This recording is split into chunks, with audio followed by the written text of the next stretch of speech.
This video is going to focus on two separate topics, Beer's Law and mass spec. Beer's Law is very important and it definitely can be used in lab.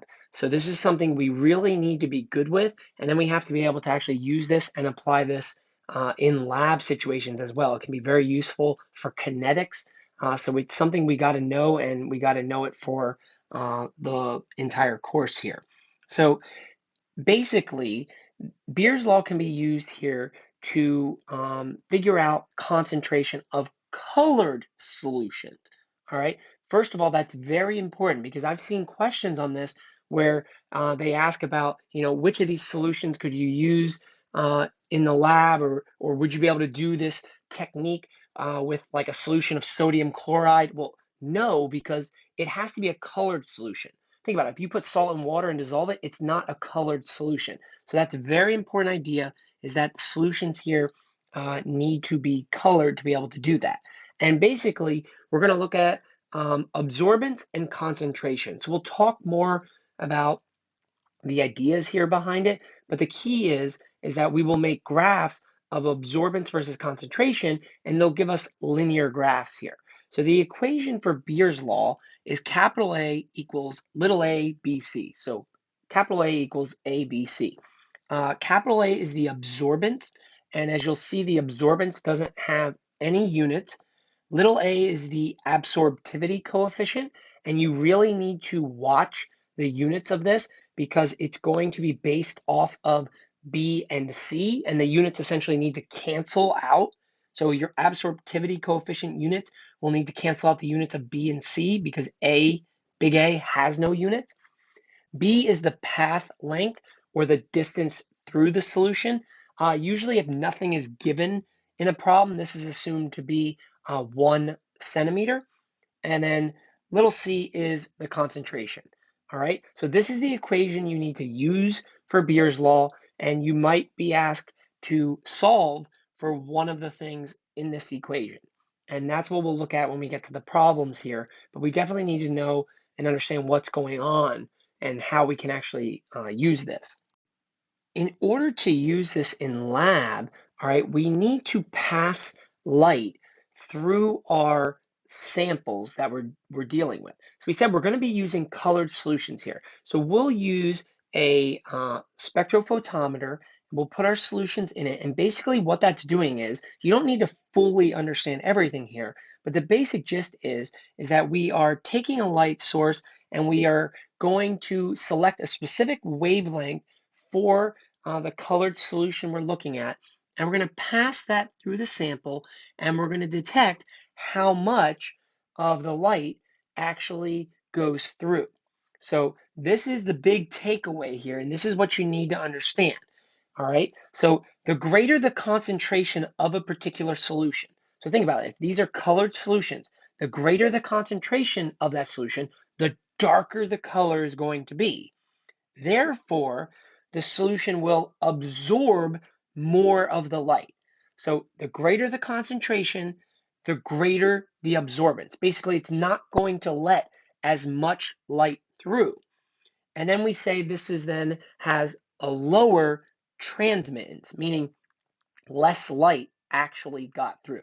So greater concentration means it's absorbing more of the light, and then less light got through. So obviously the opposite is true. The lower the concentration, the lower the amount of light that will be absorbed by the solution, and then more of the light will actually be transmitted through the solution. So that's a big idea here. You got to understand is that, greater the concentration of the solution, the darker it's going to be, then the greater its absorbance and the lower the transmittance of the light that's getting through. When you have your colored solution that you're dealing with, what you would do is you would take known concentrations of that particular solution, and you would put those solutions into the spectrophotometer and determine the absorbance of each.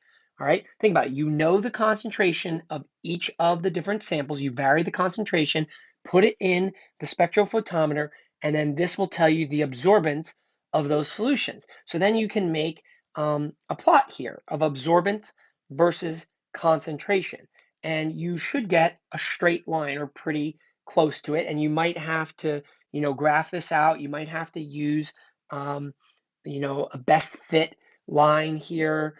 You can even use math here using the equation to figure this out. But then once you have this graph or this plot, you can then take a solution of an unknown concentration, put it in the spectrophotometer. It will tell you its absorbance, and then you could place it where it goes on the graph, and then you'd be able to determine the concentration. So it's kind of like you have to do both things here. You have to have a series of known concentrations, put them into the spectrophotometer, figure out their absorbance, plot it, and then you can take a solution of an unknown concentration and use its absorbance to figure out what the concentration is. So that's typically how we're going to use Beer's law here. Now that we understand the ideas behind Beer's law, let's actually apply this to some problems here. And again, this is something you need to be very familiar with for labs especially.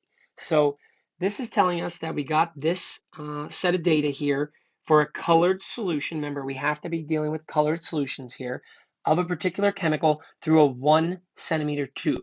So they're not explicitly saying this, but the 1 centimeter tube is the path length here. And the first thing it's asking me for is what is the absorptivity coefficient, and include the correct unit. Now, for a while, I was always seeing the absorptivity coefficients given in the problems. So the first time I saw this, I was like, whoa, how do I have to determine the absorptivity coefficient here? Well, you're going to have to use your data to do this. So a lot of times you might be given the absorptivity coefficient, but you might be asked to calculate that. So we know we have to use the equation, and you have to write the equation down. So you have A equals little a, B, C. That's what we're using for Beer's law here. And the absorptivity coefficient is little a. So that means I need to be able to plug in everything else and solve for that. So big A is the absorbance. Well, where are you going to get the absorbance from? Boom, you can use your data here that they gave you. Essentially just pick one of the data sets and use that and plug in. Obviously, you're not going to want to use the zero absorbance, zero concentration, but pick another one and plug in. So I'm going to pick the very, very top one here.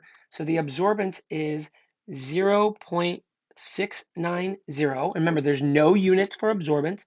Equals little a is what I'm solving for, the absorptivity coefficient.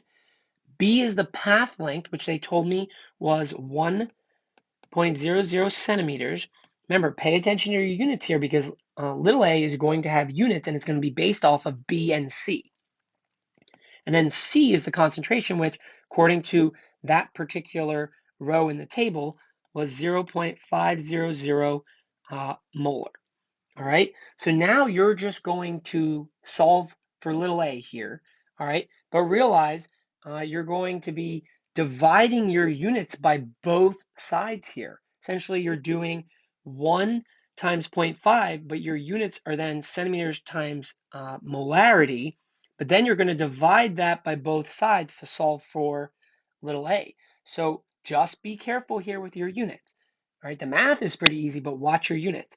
So when you solve for little a, you're going to end up with correct sig figs 1.38, but then your units are centimeters to the -1, molarity to the -1, because remember, you divided both sides by both of those units. So essentially, it's like 1 over centimeters times molarity here. So this is the absorptivity coefficient for this problem. Again, it might be given to you, but you could be asked to solve for it. And again, watch those units. Now there's a follow-up question here. It wants to know the concentration of the solution when the absorbance is 0.600. All right, so I can use the data here and I can see that the absorbance being 0.600 is going to fall somewhere in between these two points. So I can pretty much figure out that the concentration is going to be somewhere between 0.4 and 0.5 molar, but they want to know the exact value here. So you could use the graph if you had the graph and figure out where that would be on the graph. But we have the equation, so we can just plug in and solve here. So again, you have to write the equation, capital A equals little a, B, C. They're telling us the absorbance is 0.600. Remember, there's no units for absorbance. We just found the absorptivity coefficient to be 1.38 centimeters to -1, molarity to the -1. Remember, that's going to allow your units to work out here with B and C. B, the path length, we know is 1.00 centimeters. So notice your centimeters would cancel out between the absorptivity coefficient and the path length. And we're solving for concentration, which is C here. All right. So again, it does make sense that when you actually look at your units, your centimeters cancel. You'll be dividing both sides by molar to the -1, which means your units for concentration are going to come out to be molar, which makes sense. So when you do the math here and you solve for the concentration with correct sig figs, it should come out to be 0.435 molar. All right, so that would be the concentration. And according to our data, this does make sense because that absorbance, 0.6, falls kind of in between those two concentrations there. So definitely need to be able to use Beer's law, understand the ideas behind Beer's law, and be prepared to use this in labs throughout the course. The last idea I'm going to talk about in this video is mass spectrometry, which is also known as mass spec. Basically, if you remember calculating average atomic mass problems, we always have a mass of an isotope and its percent abundance. So basically, this technique, this mass spec, will allow us to get those masses of different isotopes and the percent abundance of them, so you could calculate the average atomic mass here. So the machine that's used is the mass spectrometer, all right, and this produces the mass spectra, which is the picture for the element.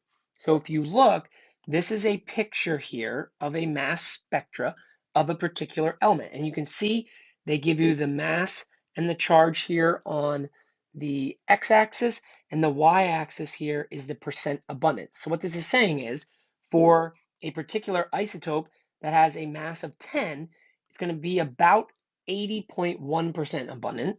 And then an isotope that has a mass of 11 here is going to be about 20% abundant. So basically, you can see this question says, what would be the average atomic mass for this particular element?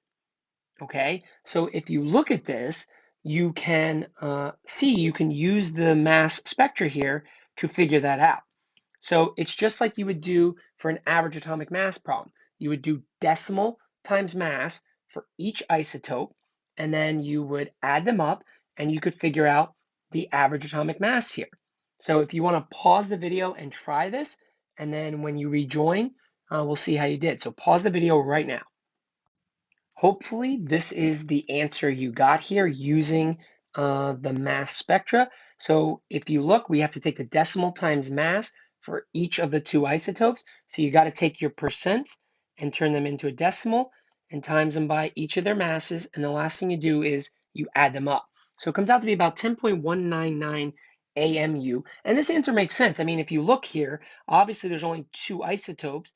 We have the 10 and the 11 isotope, and the 10 is more abundant. So it makes sense that the average atomic mass is closer to the isotope that has a mass of 10. And you could even use this now and say, okay, well, which element is this? You can use your average atomic mass and go to your periodic table and try to figure out the identity of the element here. So that's how you kind of can use this idea of mass spec and figure out an average atomic mass, or maybe even identify an element.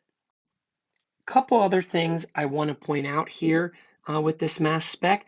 If you look at the graph here at the top, this is showing you what chlorine would look like. And if you notice, you might say, wow, this doesn't make sense. How do I have isotopes that, have a mass around, say, 35, but then I have a whole another set of data where it's almost like I have more isotopes for this particular element, around 70. That's such a wide range there. The masses are not really that close. Well, it's because this would be like one of those diatomics. So this is what a mass spec would look like for a diatomic. The peaks you're seeing around here are representing, chlorine itself, and you could calculate the average atomic mass of chlorine. But then remember, Cl2 has double the chlorine, so that's why you have double the mass, and you have other isotopes appearing kind of at the other part of the graph. So this is just something I want you to be aware of. If you see something weird like that, where the isotopes are not really all close together, it might be one of these diatomics. And then if you look at the example here at the bottom, this is asking what element would this mass spec graph correspond to?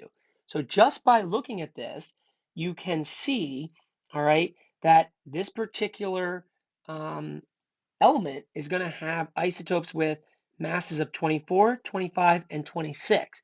And based on the heights here of the peaks, I can see that the isotope that has a mass of 24 is the most abundant. And then you do have some 25 and 26. So based on just without doing any calculations, I know this is going to be around 24. All right, if I can find an element that has a mass number a little above 24, because these isotopes here are going to pull that up a little bit when you do the calculation. So if you look at your periodic table and you find the element that has an average atomic mass here of around 24, okay, it should be magnesium. All right, so if you look at your table, magnesium has an average atomic mass of about 24.30. That makes sense here. Sodium is a little bit too low, it's about 23, and aluminum is too high, it's about 27, so this makes sense. So you can use a mass spec graph to be able to figure out the identity of an element. So this is definitely something you need to be able to do, and you need to understand these ideas behind mass spec.